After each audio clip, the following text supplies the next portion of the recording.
যুবকেরা ওই দাজ্জালের ফিতনা থেকে বাঁচতে গেলে, দাজ্জালের ফিতনা থেকে বাঁচতে গেলে আল্লাহ নবী সোনার জবানে জানিয়ে দিয়েছেন সূরা কাফের সূরা কাফ 15 পারায় এমন করে আছে, 15 পারায় সূরা কাফ 1 থেকে নিয়ে 10 নম্বর আয়াত পর্যন্ত আল্লাহ নবী জানিয়ে দিয়েছেন এমন করে যদি কেউ তেলাওয়াত করে দাজ্জালের ফিতনা থেকে বেঁচে যাবে। দাজ্জাল এমন করে দেখতে পাবে না, দাজ্জাল দেখতে পাবে না।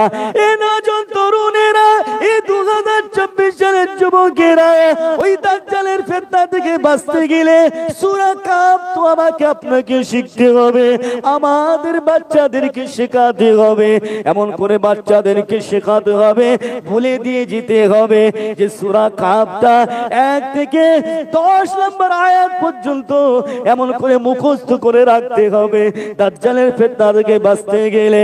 এ না জান তরুণেরা, এ যুবকেরা, এ আমার মুরব্বিয়ানগণেরা, আল্লাহ নবী শুনিয়ে দিয়েছেন দাজ্জাল যখন খবর পেয়ে যাবে দাজ্জাল বার হয়ে গেছে, খবরদার খবরদার দাজ্জালকে দেখতে তোমরা যাবে না, দাজ্জালকে তোমরা দেখতে যাবে না।